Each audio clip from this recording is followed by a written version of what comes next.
श्री माता शरणम मम, श्री अरविंद शरणम मम। उपस्थित सभी महान आत्मा को मेरा प्रणाम। मैं महान आत्मा इसलिए बोलता हूँ कि आप लोग देश को सुरक्षा देते हैं। जो भी महान काम करना चाहते हैं उसके लिए आप लोग अपॉर्चुनिटी क्रिएट करते हैं। ये महान आत्मा के बिना और कोई कर नहीं सकते, इसलिए मेरा हृदय से आप लोग को प्रणाम। ये जो प्रश्न आया है यहाँ से, पहला प्रश्न है, अवसाद, विद्रोह, क्रोध आदि हमारे शांतिपूर्ण जीवन के दुश्मन है। हम इस सब पर कैसे विजय प्राप्त कर सकते हैं? Depression, revolt, anger etcetera are the enemies to our peaceful life. How can we get the victory over these things? हर मनुष्य अपने से, दूसरों से, अपना फैमिली से, अपना समाज से, देश से, समग्र जगत से और भगवान से कुछ चाहते हैं, कुछ एक्सपेक्ट कर रहे हैं। वो चाहते हैं कि ऐसा कुछ होना है, होना चाहिए, और ऐसा कुछ होना नहीं चाहिए। हर आदमी अपना हिसाब से सोचता है। जब अपना हिसाब से नहीं होता है, जो चाहता है कि होना चाहिए लेकिन नहीं हो पाता है, जो चाहता है कि नहीं होना चाहिए वो हो जाता है, तब उनका अंदर में एक इम्बैलेंस आ जाता है, संतुलन बिगड़ जाता है। ये जो संतुलन बिगड़ जाता है, एक तरफ में अगर गिर जाता है तो वो उसको हम लोग बोलते हैं हताशा, डिप्रेशन, और ज़्यादा हो जाता है तो सुइसाइड का तरफ में चले जाता है। इस तरफ में अगर गिर जाता है तो उनका अंदर में क्रोध आ जाता है और वो विद्रोह करना लगता है, रिवोल्ट। ये दोनों, ये इस साइड में डिप्रेशन आ गया, उस साइड में रिवोल्ट आ गया, एंगर आ गया, वहाँ सुइसाइड आ गया। ये सब एक ही उनका कारण है कि अपना अंदर में इम्बैलेंस हो जाता है, संतुलन बिगड़ जाता है। जितना भी समस्या है पृथ्वी में, श्री अरविंद बोल रहे हैं, जो संतुलन बिगड़ जाता है उसीलिए होता है। All problems of existence are essentially the problems of harmony. जितना भी समस्या है, तो हमारा अंदर में जब ये संतुलन बिगड़ जाता है, वही कारण है हमारा अंदर में डिप्रेशन, और ज़्यादा बढ़ जाता है तो सुइसाइड तरफ में चले जाते हैं, नहीं तो यहाँ क्रोध आ जाता है या रिवोल्ट कर देते हैं। तो ये सब जो कारण है, इसका कारण तो हमारे हिसाब से होना चाहिए, ये एक गलत धारणा हमारा है।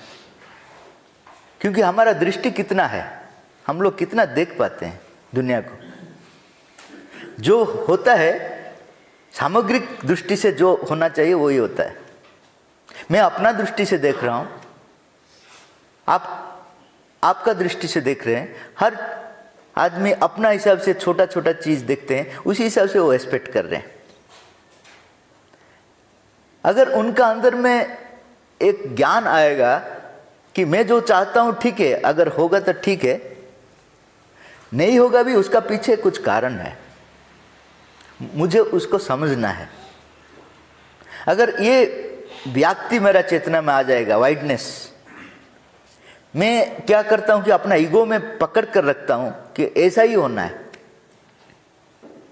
ये डिजायर जो है, कुछ डिजायर्स है वो थोड़ा इतना पावरफुल नहीं है। डिजायर करते हैं, होने से ठीक है, नहीं होने से ठीक है, ऐसा कुछ डिजायर्स है, उसमें प्रॉब्लम नहीं है।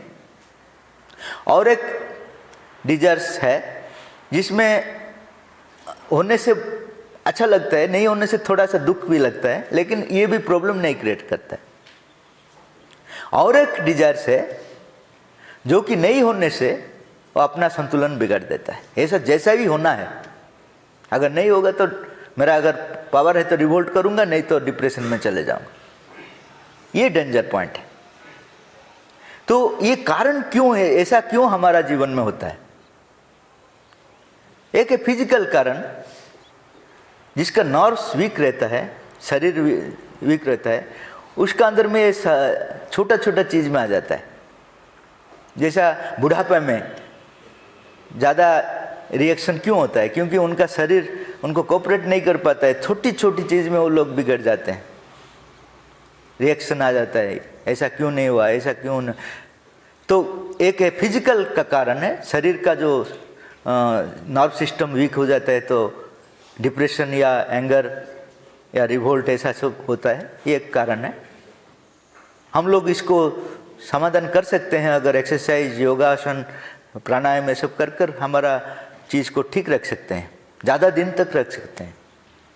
माता जी बोल रहे हैं कि एज का ऊपर निर्भर नहीं करता है। I have seen A old man of 16, a young man of 70। 70 साल का एक यंग मैन है, मतलब उसका स्पिरिट यंग है, और एक छोटा सा बच्चा है, उनका अंदर में डिप्रेशन आ जाता है, उनका अंदर में लाइफ का मीनिंग पता नहीं चलता है, तो वो ओल्ड हो गया। तो एज का हिसाब से हमारा वृद्धत्व तो नहीं आता है। स्पिरिट ऑफ लिविंग कैसे हम लोग जीते हैं, तो उसको हम लोग बना सकते हैं। फिजिकल कारण ठीक है, उसका बाद और एक है सेंसिटिवनेस, इमोशनलिज्म, ये सब जो है, ऐसा भी आदमी रहते हैं जो कि छोटा छोटा चीज़ में इमोशनलिज्म, छोटा छोटा चीज़ में सेंसिटिव हो जाते हैं। उसका कारण कुछ नहीं रहता है, बाद में वो समझता है, लेकिन उस समय सेंसिटिव हो जाता है। उस समय जब सेंसिटिव हो जाता है तब उनका जो बिगड़ जाता है संतुलन, वो बहुत चीज़ उनका जीवन में खराब हो जाता है। बाद में वो रिपेयर करने के लिए भी प्रॉब्लम हो जाता है। ऐसा है, बहुत आदमी है छोटा छोटा चीज़ में रिएक्ट करते हैं। एक जोक है कि एक आदमी हर चीज़ में रिएक्ट करता था, सेंसिटिव इतना था, कहीं पे भी नौकरी नहीं कर पाता था, लेकिन घर को तो चलाना है।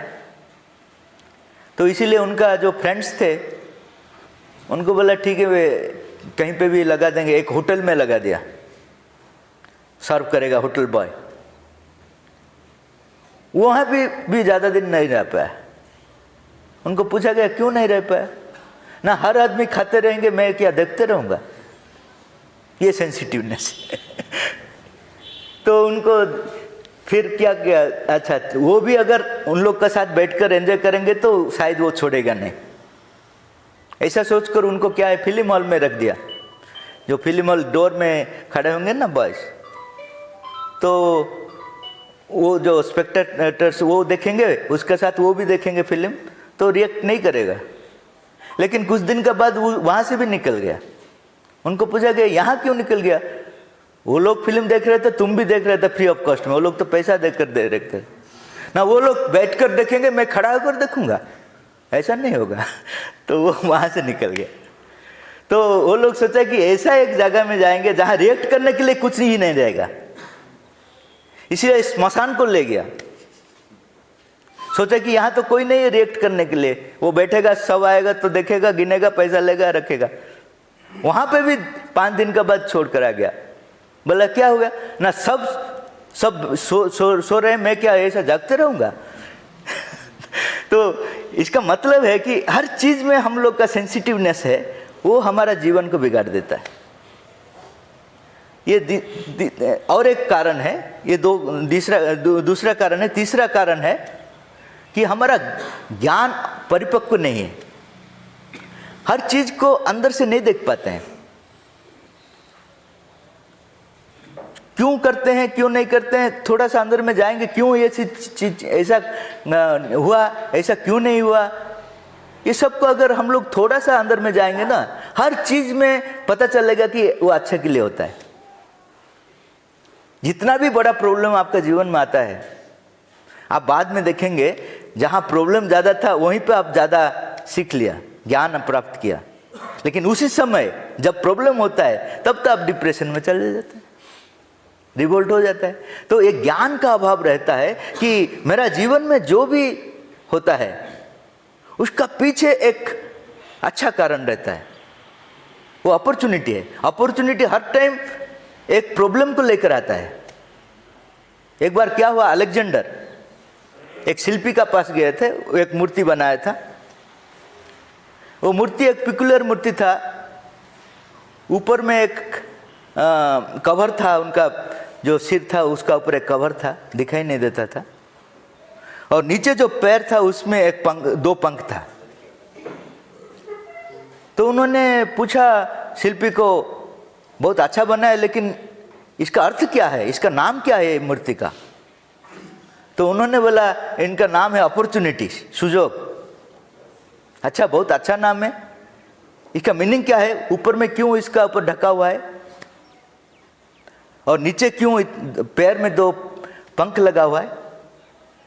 तो उन्होंने बोला अपॉर्चुनिटी हर टाइम प्रॉब्लम का रूप में आता है, बाहर में दिखाई नहीं देता, इसलिए मैं ढका दिया। और नीचे पंख इसलिए है जिसको पता चल जाएगा ये प्रॉब्लम नहीं है, ये अपॉर्चुनिटी है, वो चलेगा नहीं, वो उड़ेगा। तो ये चीज जब हम लोग जीवन में समझ जाएंगे, जो जितना प्रॉब्लम फेस करता है उतना बड़ा संभावना उनका अंदर में है। The difficulties and opportunities they go together. जिसका जीवन में जितना डिफिकल्टीज आता है उतना अपॉर्चुनिटी आता है। आप लोग को तो ये अच्छा से पता है कि युद्ध के जाते हैं, कौन जाते हैं? जिसका अंदर में ज़्यादा सामर्थ्य है वो डेंजरस फील्ड को जाता है। वो अगर बोलेगा अरे मैं तो अच्छा सैनिक हूँ, मुझे क्यों मरने के लिए भेज देते हो, म्यूजियम में रखो, म्यूजियम में रखने के लिए वो अच्छा सैनिक नहीं बनाया। तो जितना डिफिकल्टीज आता है उतना अपॉर्चुनिटी उनका साथ रहता है। इसको बोलते हैं ज्ञान, ये मैच्योरिटी। ये मैच्योरिटी ज़्यादा से ज़्यादा लोग के पास नहीं रहता है। जब आ जाता है तब सब खत्म हो गए जीवन में। जब प्रॉब्लम आता है उसी समय अगर वो ऐसा सोचेगा कि this is my blessing, blessing in disguise, तब ये डिप्रेशन नहीं आएगा, कि एंगर नहीं आएगा, कि रिवोल्ट नहीं आएगा, क्योंकि हर चीज मेरा जीवन में मुझे बनाने के लिए आ रहे हैं। हर चीज, ऐसा कोई भी एक्सेप्शन नहीं है जिसमें अच्छा चीज नहीं है, लेकिन मैं ही बिगाड़ देता हूँ। डिप्रेशन में चले जाता हूँ तो मैं बिगड़ जाता हूँ, मैं अपॉर्चुनिटी को अवेल नहीं कर पाता हूँ। क्रोध आ जाता है तो मैं अवेल नहीं कर पाता हूँ, रिवोल्ट हो जाता है तो मैं अवेल नहीं कर पाता हूँ, लेकिन वो आया था मुझे सुयोग देने के लिए। तो ये सब जो गंभीर का जो तत्व है उसको अगर हम लोग समझेंगे नहीं तो ये डिप्रेशन, ये एंगर, ये सब रहेगा ही रहेगा।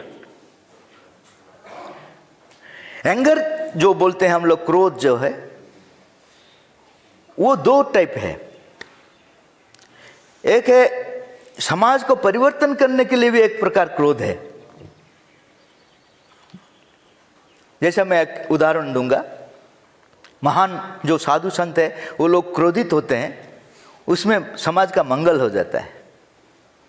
एक बार एक राज्य में एक साधु जी आए थे,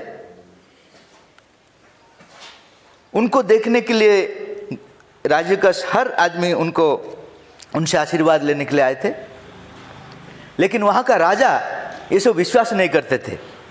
ये साधु सब ढोंग है, इसमें कुछ सत्यता नहीं है, वो सोच रहे थे। तो वो आए नहीं साधु जी का आशीर्वाद लेने के लिए। तो हर आदमी बोले देखिए हम लोग सब आ गए लेकिन हमारा राजा आया नहीं। तो साधु बोले ठीक है, वो अगर नहीं आए तो मैं चले जाऊंगा, क्या है इसमें। तो उन्होंने राजा के पास चले गए। राजा तो गुस्से में थे, अच्छा से गाली दिया। गाली देने के बाद इन्होंने क्रोध से उनको अभिशाप दे दिया। बोला हे दुराचारी राजा, तुम्हारा 5 साल में मृत्यु हो जाएगा, बोलकर वो चले गए। ये विश्वास नहीं करते थे, लेकिन एक आदमी को अगर बोलेंगे 5 साल में मृत्यु हो जाएगा, विश्वास आ जाएगा जरूर। भाई इतना है, जो भी आप विश्वास नहीं करेंगे तो कर देंगे। तो वो राजा ने रानी को बोला कि ऐसा साधु आया था, मैं उनको गाली दिया और वो मुझे अभिशाप दे दिया कि 5 साल में मृत्यु हो जाएगा। तो रानी जी बोलते हैं वो अगर बोलते हैं तो उनका बात सिद्ध है, वो होगा ही होगा। अगर आप मरेंगे तो मैं भी मरूंगा। लेकिन एक चीज मैं आपको बोलूंगा कि ये जो 5 साल है हम लोग तो दुनिया में अच्छा चीज अभी तक किया नहीं, ये 5 साल में कुछ देश के लिए अच्छा काम कर लेंगे। तो राजा को भी अच्छा लगा, ठीक है 5 साल में कुछ कर लेंगे, क्योंकि मरने के बाद क्या है पता नहीं है। अगर उधर अच्छा काम करेंगे तो उधर में घर पर मिल जाएगा स्वर्ग में। तो उन्होंने बोला ठीक है 5 साल अच्छा काम कर लेंगे। अच्छा काम शुरू किए। अच्छा काम में आनंद रहता है। आप एक्सपेरिमेंट कीजिए, जितना अच्छा काम करेंगे बाहर से कुछ नहीं मिलेगा, लेकिन अंदर का आनंद इतना है, बाहर का चीज जरूरत नहीं पड़ता है। तो उनका अंदर में पहला बार वो अनुभव किया कि क्या आनंद है, दूसरों के लिए काम करने में क्या आनंद है, निस्वार्थ पर काम में क्या आनंद है, वो पहला अनुभव किया।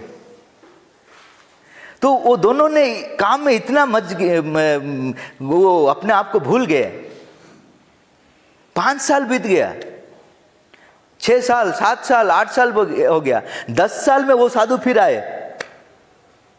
तो तब राजा को याद आया कि इन्होंने अभिशाप मुझे दिया था 5 साल में मृत्यु हो जाएगा, लेकिन मैं तो हूं। तो राजा का उनका पास में भक्ति भी आ गया था, चेंज हो गया था ना। तो वो साधु जी का पास जाकर प्रणाम किया और आशीर्वाद लिए, और उनको पूछा कि आपको एक बात पूछूं ना? पूछो ना। आप 10 साल पहले आए थे ना? हाँ। आप मुझे अभिशाप दिए थे 5 साल में मृत्यु हो जाएगा ना? हाँ। और मैं जो अभिशाप देता हूँ वो होता ही होगा, जरूर होगा। तो उन्होंने बोला मैं तो सामने खड़ा हूं, मैं उस समय क्या बोला था तुमको, हे दुराचारी राजा तुम्हारा 5 साल में मृत्यु हो जाएगा। अभी जो राजा मेरा सामने खड़ा है वो सदाचारी राजा है। तो उनका क्या चीज मर गया? उनका दुराचार। वो जो क्रोध है, महान आदमी का जो क्रोध है, वो खराब चीज को मारता है, दुनिया का भलाई करता है। तो वो क्रोध कैसा क्रोध है? अपना अंदर में कंप्लीटली उनका नियंत्रण है, वो सेल्फ कंट्रोल है, और उससे गुडविल निकलता है। जिसका ऊपर क्रोध वो बरसाता है उसमें गुडविल रहता है, प्रेम रहता है। हम लोग का साधारण क्रोध क्या है? ये अपना आप इम्बैलेंस है। मेरा तो ब्लड प्रेशर बढ़ता है, मेरा तो तबीयत खराब होता है, दूसरा को भी तबीयत खराब कर देता हूँ, वो भी रात में नहीं सो पाता है। और इतना क्रोध है, आज अगर मैं आपका ऊपर क्रोध कर दिया, रात में तो नींद नहीं हुआ, सुबह सुबह आपका घर को जाकर फिर शुरू कर देता हूँ। जहां क्लोजिंग हुआ था वो ओपनिंग हो जाता है, फिर जीवन भर ऐसा चलता है। ये खराब चीज है। इसमें क्या होता है कि हमारा एनर्जी सब चले जाता है। तो इसको कैसे नियंत्रण करेंगे? तो इसको नियंत्रण करने का पहला चीज है कि आपका क्रोध आने के समय जो फिजिकल एक्टिविटीज होता है उसको पहले रोको। माता जी के पास एक बच्चा गया था, तो उनको बोला कि मेरा अंदर में जब क्रोध आता है जिसका ऊपर, उसको मार देता हूं, थप्पड़ दे देता हूं, लेकिन मैं नहीं चाहता हूं। बाद में मुझे पश्चाताप होता है कि क्यों ऐसा किया, लेकिन मेरा तो हैबिट हो गया। तो माता जी बोल रहे जो हैबिट होता है उसको हैबिट ही काट सकेगा, हैबिट को हैबिट ही काट सकेगा। तो दूसरा हैबिट तुम बना लो, जब क्रोध आ जाता है हाथ को पॉकेट में रख लो। तो उन्होंने ट्राई किया, पहले बहुत डिफिकल्ट हुआ क्योंकि हैबिट है ना, ऊपर उठ जाता है, लेकिन जबरदस्ती उनको पॉकेट में रखा। तो 3-4 महीने में उनका कंट्रोल हो गया पॉकेट में रखने में। जितना जब भी क्रोध आता था पॉकेट में रख देता था, लेकिन अंदर में जलता था। उसका बाद माता जी बोला जो अंदर में जो जलन आता है ना, उसको थोड़ा सा शांत मेडिटेशन करो, एकाग्र हो, तो वो भी धीरे धीरे चले जाएगा। तो उन्होंने प्रैक्टिस किया, वो भी 2-3 महीने में शांत हो गया। उसका बाद माता जी बोला कि जो क्रोध तुम्हारा अंदर में आता है, क्यों आता है? कि तुम्हारा अंदर में सहन शक्ति नहीं है। तो तुम्हारा अंदर में अगर पावर नहीं है तो चारों तरफ में पावर है, उसे ले सकते हो। Universal force waiting to give you, लेकिन तुम अपना द्वार बंद कर रखे हो। जैसा एक गाड़ी में पेट्रोल अपना टैंक है, लेकिन वो कितना दूर जाएगा? अगर गाड़ी बीच में रह गया, वहां मैं अगर डिप्रेस होकर बैठ जाऊंगा, मेरा गाड़ी कैसा जाएगा? नहीं, पेट्रोल बंक है, वहां ऐड करो, चलो। तो हम लोग का भी ऐसा है, हमारा जो अपना जो स्ट्रेंथ है वो बहुत कम है। वो जब खत्म होते जा रहे हैं, रिजर्व को आ जाते हैं, तब हम लोग कंट्रोल नहीं कर पाते हैं, डिप्रेशन और ये क्रोध ये सब आ जाता है। तो उसी समय जब रिजर्व हो जाता है तो यूनिवर्सल फोर्स है, चारों तरफ में शक्ति है, वो देने के लिए चाहते हैं, तो उनसे संपर्क रखना है, उसको बोलते हैं सरेंडर। सरेंडर का मतलब है मैं जो ईगो को लेकर बैठा हूं, ये दुनिया इतना सुंदर है, उसका साथ शामिल होना, मैं इतना छोटा आदमी नहीं हूं, मैं आप लोग मुझसे अलग नहीं है, ये अनुभव जब आ जाएगा तो यूनिवर्सल फोर्स हमारा अंदर में डिसेंड करेगा और इतना पावरफुल आप फील करेंगे। देखिए बच्चे लोग, ये हमारा जैसा मेंटल कॉम्प्लेक्सिटी नहीं है, इसलिए वो लोग ओपन रहते हैं, जितना भी दिन भर खेलते रहते हैं, लेकिन उनका एनर्जी कहाँ से मिलता है? हम लोग अगर 1 घंटा इधर उधर हो जाते हैं तो हॉस्पिटल चले जाते हैं, लेकिन एक छोटा सा बच्चा वो दिन भर खेलता है, कहाँ से वो पावर पाता है? चारों तरफ में पावर है, उसका साथ एक संपर्क रखना है, उसके लिए अनसेल्फिश होना है, दूसरों का अच्छा में हम लोग खुशी होना है। ये छोटा छोटा प्रैक्टिस करने से आपका यूनिवर्सल फोर्स के साथ संपर्क हो जाएगा। दूसरों का अच्छा में हम लोग खुश नहीं हो पाते। अगर कोई आदमी मेरा फ्रेंड आता है, वो हंसकर आता है, तो मैं बोलता हूँ कहीं पे कुछ कर लिया क्या, इसलिए इतना अच्छा मैं हूँ। अगर वो बड़ा बिल्डिंग बना दिया तो मैं टॉलरेट नहीं कर पाता हूँ, वो मेरा फ्रेंड है लेकिन टॉलरेट नहीं कर पाता हूँ। दूसरे का अगर कोई अच्छा चीज होता है उसमें मैं खुश होना चाहिए, क्योंकि कोई तो खुश होता है और वो भी मेरे से अलग नहीं है। अगर दुनिया खुश में रहेगा, वो ही दुनिया में मैं रहता हूं। तो एक ये जो वाइडर चेतना जब आ जाएगा हमारे अंदर में, तो देखेंगे कि डिप्रेशन, ये जो क्रोध, ये सब का स्थान ही नहीं रहेगा, क्योंकि हर टाइम आप एनर्जी में फुल रहेंगे। इसीलिए स्पिरिचुअलिटी जो भारत का इम्पोर्टेंट एजुकेशन है, वो स्पिरिचुअलिटी में बच्चों लोग को पहले से वो चीज दिया जाता है, लेकिन अनफॉर्चुनेटली हम लोग का स्पिरिचुअल एजुकेशन नहीं रहा। इसीलिए आजकल ज़्यादा सुइसाइड हो रहे हैं, ज़्यादा जो जितना डिस्टर्बेंस हो रहे हैं, क्योंकि स्पिरिचुअल नॉलेज नहीं है। मैं कौन हूँ मुझे पता नहीं, दुनिया के बारे में पता है लेकिन मैं कौन हूँ पता नहीं। अगर मैं कौन हूँ पता नहीं है तो दूसरे के बारे में क्या पता चलेगा? हर चीज का एक एक अपना अपना उद्देश्य रहता है, उसी हिसाब से उनको बनाना है। उनका अंदर का कैरेक्टर क्या है, उनका अंदर का जो प्रेरणा क्या है, उसी हिसाब से वो अगर अपना को बनाएगा तब एनर्जेटिक होगा, तब वो जीवन में जो कुछ को सम्मुखीन हो पाएगा, नहीं तो हो नहीं पाएगा। तो हमारा बच्चा लोग जो है, उन लोग को पहले से ये स्पिरिचुअल प्रैक्टिस देना है। हम लोग तो कर नहीं पाया, हम लोग को सत्संग करना है। सत्संग कोई रिलीजन नहीं है, यूनिवर्सल ट्रूथ है। जैसा एक एप्पल ऊपर से गिर जाता है,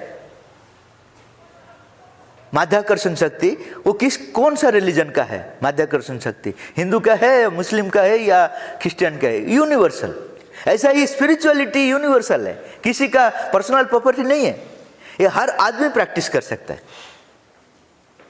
फिजिकली में जो बोल रहा है कि आसन व्यायाम करना है और भगवान का नाम जप करना है, जिसको जो अच्छा लगता है। उसका बाद जो मैं बोल रहा हूं कि क्रिएटिविटी, हमारा अंदर में जितना क्रिएटिविटी होगा, क्रिएटिविटी अपने के लिए नहीं।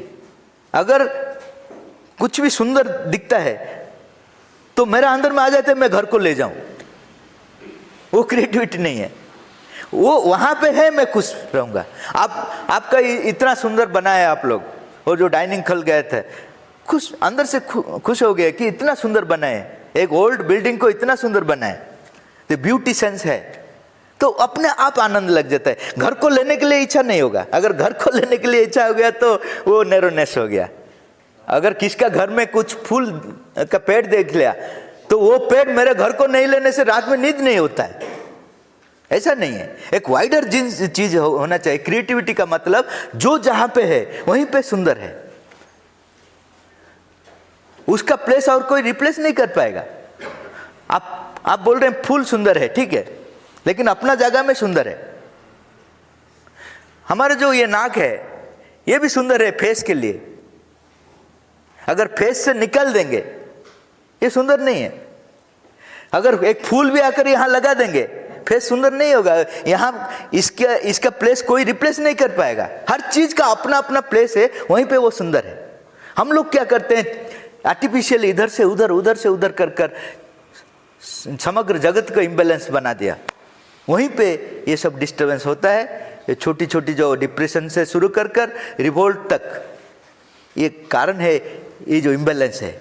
इसको अगर ठीक कर लेंगे, कैसे कर लेंगे ना, यूनिवर्सल एनर्जी को अगर आइडेंटिफाइड कर सकेंगे हम लोग, तब ये सब हो जाएगा। इसके लिए निस्वार्थपर होना है, दूसरों को खुश में खुशी होना है, और हर टाइम जगत का मंगल चाहना चाहिए। मेरा परिवार तो वो जगत में रह गया ना, मेरा अलग चाहना जरूरत नहीं। इसलिए हमारा मुनि ऋषि क्या बोल रहे थे, सर्वे भवन्तु सुखिनः सर्वे सन्तु निरामय। उसमें हर आदमी आ जाता है। अपने के लिए अलग से प्रार्थना करना जरूरत नहीं है। तो ये सब अगर प्रैक्टिस करेंगे, हम लोग करेंगे, हमारा बच्चे लोग को कराएंगे, तो ये जीवन सुंदर बन जाएगा। बहुत ही महत्वपूर्ण जरूरत है, लेकिन बहुत बार हम में से अधिकांश उनका दुरुपयोग करते हैं। पैसे का सही प्रबंधन कैसे किया जा सकता है? Money is very important need of our life, but very often most of us misuse it. How to manage money properly? ये जो मिसयूज होता है उसका कारण भी 3 है। 3 प्रकार आदमी हैं वो मिसयूज करते हैं। एक है वो क्या करते हैं उनको ही पता नहीं, वो ऐसा मिसयूज करते हैं। जैसा एक बच्चा को आप दे देंगे खिलौना, वो तोड़ देंगे, उनको पता नहीं वो क्या करता है। ऐसा ही बहुत आदमी है, उनको पूछेंगे आप ऐसा क्यों किया, पता नहीं, कर दिया। उनको ऐसा क्यों बोल दिया, पता नहीं, मुंह से निकल गया।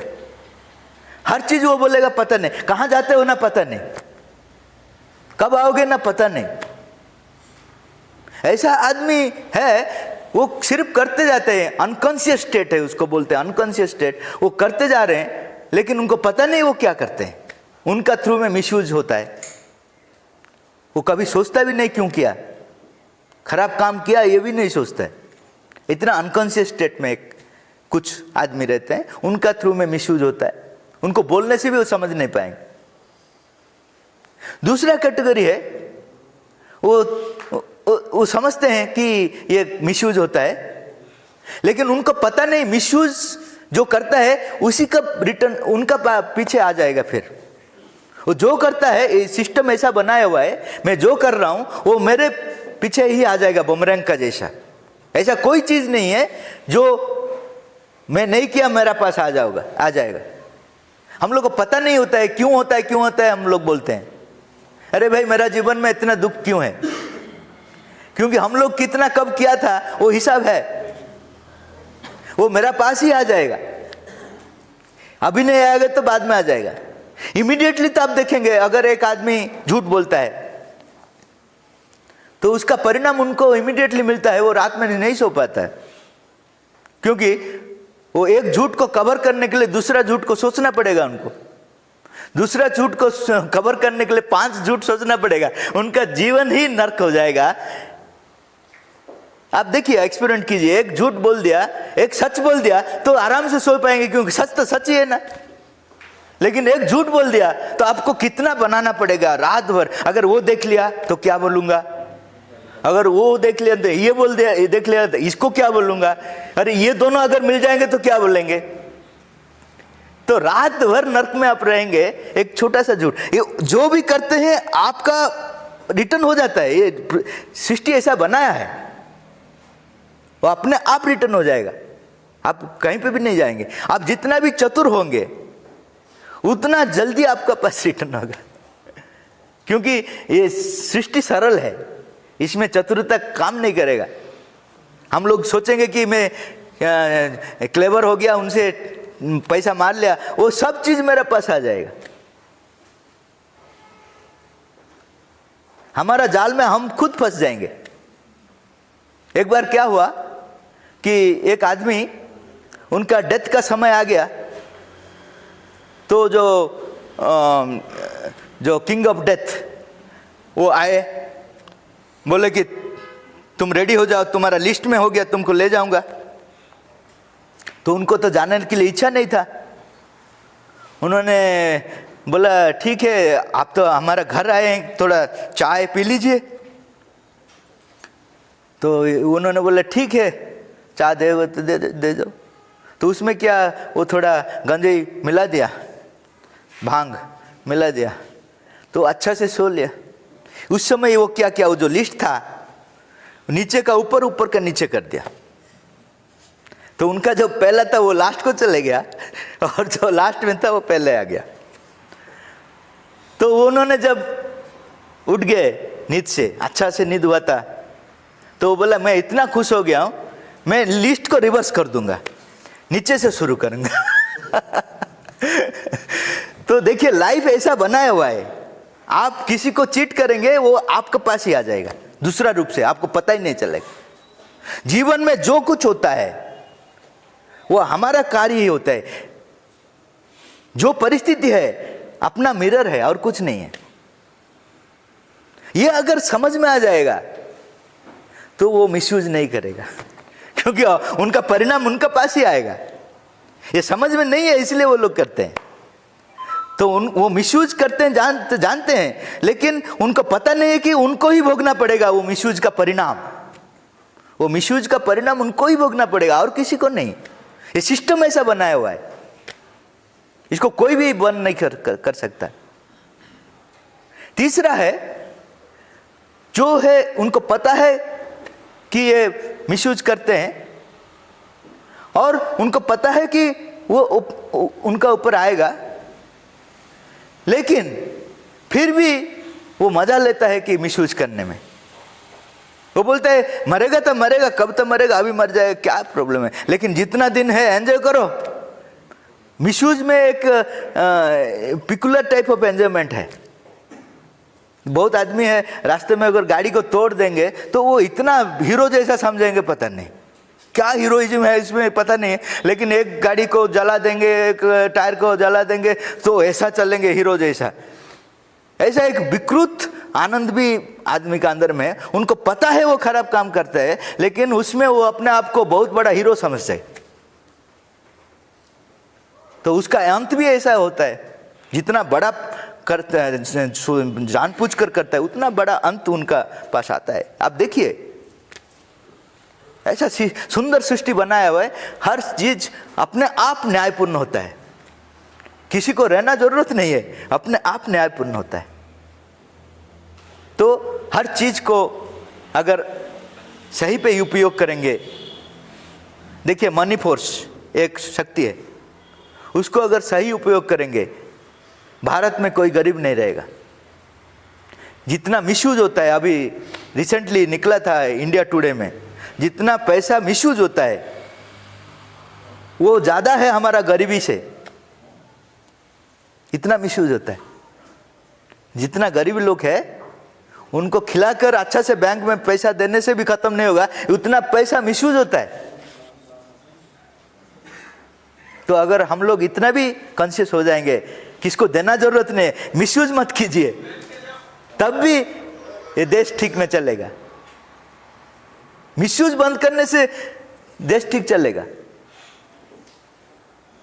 माता, एक बार क्या हुआ था, जो नेहरू जी थे उस समय, भारत में कुछ प्रॉब्लम था, जो क्राइसिस आ गया था, फूड क्राइसिस। तब उन्होंने एक मैसेज दिया था कि हर आदमी एक बार खाइए, 3 बार से 1 बार खाइए तो ये चलेगा, ठीक चलेगा देश। माता जी को जब पूछा गया, उन्होंने बोला अगर हर आदमी जितना जरूरत है उतना खाएगा तब भी एक प्रॉब्लम खत्म हो जाएगा। जितना जरूरत है उतना अगर खाएगा, 1 बार खाने का जरूरत नहीं, 3 बार खाएंगे, लेकिन जितना जरूरत है उतना खाएगा, ज्यादा फेंकेगा नहीं, तब भी प्रॉब्लम खत्म हो जाएगा। इतना बड़ा समस्या का समाधान यहाँ पे है।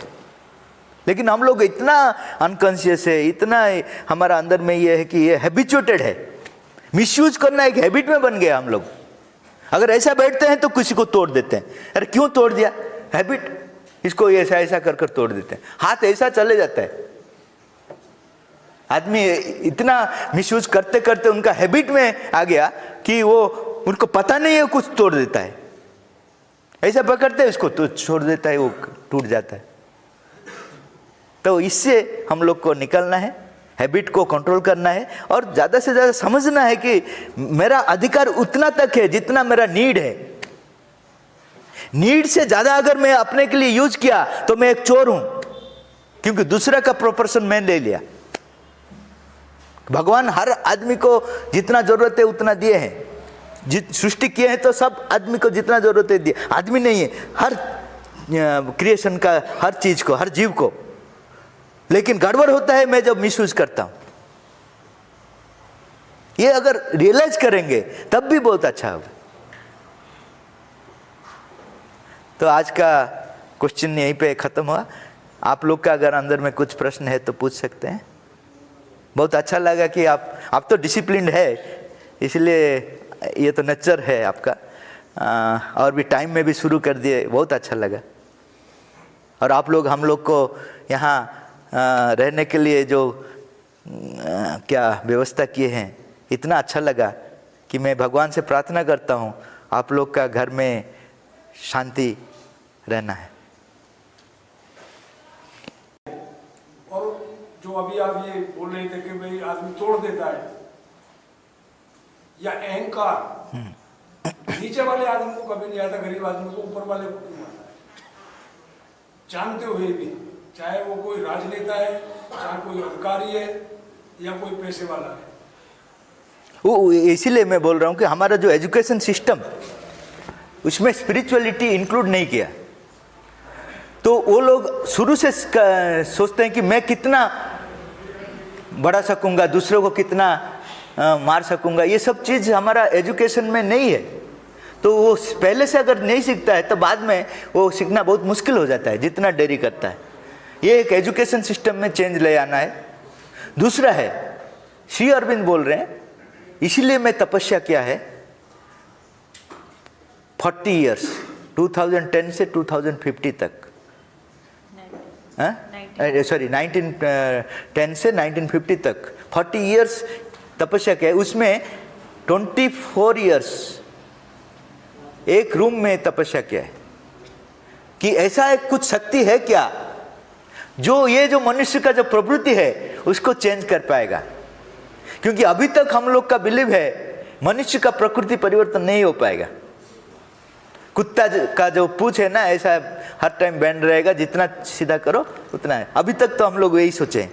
श्री अरविंद ने इसीलिए रिसर्च किया, अगर मनुष्य को जितना भी सिखाओ, अगर वो पुनर्वसी का भव होता है तो फायदा क्या होता है। अवतार का बाद अवतार आते हैं, महापुरुष का बाद महापुरुष आते हैं, ऐसा कितना क्लास हो जाता है, लेकिन घर को जाने के बाद जो जहां थे वहीं पे है। तो ऐसा कुछ शक्ति है क्या, जो शक्ति अगर मनुष्य के पास आ जाएगा तो परमानेंट चेंज करेगा। वही उनका रिसर्च था और वो सफल हुए। उसका नाम दिए हैं अतिमान शक्ति। वो पहले से ऋषि मुनि दिखे तो उसका नाम दिए थे रुचित। वो शक्ति लेकर आए, वो अभी काम कर रहे हैं। वो अगर मनुष्य उनको एक्सेप्ट करे, क्योंकि जबरदस्ती कुछ नहीं होता है, मनुष्य एक्सेप्ट करना है। जैसा अभी यहाँ लाइट जलता है, जो जहाँ से आया है वो अपने आप यहाँ आगे नहीं आया, वहाँ से फिर परमिशन लेकर इधर आया, उधर से अप्लाई किया, उधर से अप्लाई करके यहाँ सिस्टम बनाया, तब आकर लाइट जलता है। वैसा ही श्री अरविंद जो शक्ति को लेकर आए हैं, वो जबरदस्ती हमारा अंदर में नहीं काम करेगा, हमको स्वीकार करना पड़ेगा। उसके लिए वो साधना का प्रणाली बताए हैं।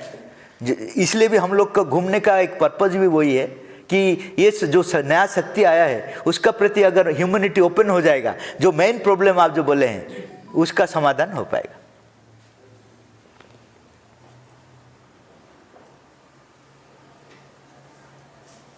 इसका सारे तो वर्णन मैंने मतलब पूरी ये चीज का अनुभव किया। क्या है, जब निस्वार्थ भाव से हम जब किसी चीज में भी लगेंगे, ये कहा 99 के वाले के 99 का युद्ध हुआ था। हाँ हाँ तो जैसे मान लो अमन में हाँ। अभी जो हमारे को पैसा मिल रहा है, हाँ। वो तो हम परिवार में मान लो पालन पोषण के लिए जो भी हमारे खर्चे चल रहे हैं वो उस भाव से चलते हैं। लेकिन जब यहाँ युद्ध का एक देश की मतलब एक बड़ी बात आ जाती है, एक युद्ध की पहुंच जाता है स्थिति में, तो वहाँ पे एक समय आता है और वो समय एक ऐसा होता है जो आदमी को एक दिलदार और निस्वार्थ भाव के लिए जो है ना, जो जागृत करता है। वहाँ पे आदमी अपनी मौत से भी नहीं डरता, वो सोचता है वो दिन था जिस दिन मैं इस फौज के अंदर आया था और उस दिन मैं एक सिपाही बना था और मैंने वो कसम खाई थी कि मैं हवा के रास्ते, पानी के रास्ते, अग्नि के रास्ते, वो एक ऐसा समय होता है कि जो वहाँ पे निस्वार्थ भाव से जो आदमी काम करता है, जो पर डे के लिए अगर 10 लाख भी कोई देगा तो वहाँ लड़ाई के लिए नहीं जाए। और वही सेना हमेशा विजय होती है जो इस भाव को लेकर हाँ निस्वार्थ पर रहता है। इसलिए मैं पहले से बोल दिया कि आप लोग को मेरा प्रणाम है, क्योंकि एक निस्वार्थ प्रभाव से युद्ध कर रहे हैं, देश को रक्षा कर रहे हैं, वो कम चीज़ नहीं है। इसलिए विवेकानंद ने लिखे हैं, they alone live who live for others, the rest are more dead than alive. वही जीते हैं, वो दूसरों के लिए जीते हैं, बाकी सब है। वहीं से ताकत मिल जाती है। हाँ हाँ, और उसमें जो आनंद है किसी को नहीं मिलेगा। आपको जितना भी पैसा है, करोड़पति हो जाइए, वो आनंद नहीं मिलेगा जितना निस्वार्थ पर में रहता है। आजकल हर कोई अपनी लाइफ पे मैं पे रह गया है ना, मैं मतलब मैं मैं रह गया। जहाँ पर अथॉरिटी है इट्स मी, हाँ। मैं मेरे को, जहाँ पर रिस्पॉन्सिबिलिटी तो वो पीछे हट जाएगा। Responsibility not mine, it's only authority. मुझे मैं मतलब सेंट्रलाइज हो गया। मैं क्या करता हूँ, मैं वर्ड मी। एक आदमी ने साधु के पास गया, बोले कि आई वांट पीस। उन्होंने बोला आई को निकल दो, पीस रह गया। तो ये आई है प्रॉब्लम, और कुछ नहीं। मैं हर जगह हाँ, मैं आ जाता है। हम नहीं। जितना भी बड़ा बड़ा युद्ध होता है उसका पीछे भी ये मैं होता है, और जो देश का युद्ध में भी मैं आता है। एक बार क्या हुआ, एक जोक है, एक बच्चा ने उनका पिताजी को पूछा कि युद्ध क्यों हो रहा है, रामायण में युद्ध है, महाभारत में युद्ध है, अभी तो हर रोज युद्ध है, क्यों होता है? उन्होंने बोला तुम समझोगे नहीं, बच्चा है, बहुत बड़ा कारण है, राजनीतिक कारण है, अर्थनैतिक कारण है, आजकल धार्मिक कारण है, तुम बड़ा होने से समझेगा, अभी नहीं। उस समय उनका माँ जो थे किचन में, वो आ गए, आकर बोले कि इतना बड़ा बड़ा बात बोलने से वो क्या समझेगा, अच्छा से छोटा छोटा स्टोरी बताओ तो समझेंगे। राजनीतिक कारण, अर्थनैतिक कारण तुमको ही पता नहीं क्या है, उनको क्या बताते हो? तो उन्होंने बोला तुम कौन होते हो, तुम तो तुम्हारा काम करते थे रसोई में, यहाँ क्या आकर भाषण दे देते हो, तुम कौन हो? तो उन्होंने बोला मैं उनका माँ हूँ। तो उन्होंने बोला मैं उनका बाप हूँ। तो बायोडाटा एक्सचेंज हुआ। तो बच्चा बोल दिया युद्ध क्यों होता है, मुझे समझ में आ गया। ये राजनीतिक कारण नहीं है, अर्थनैतिक कारण।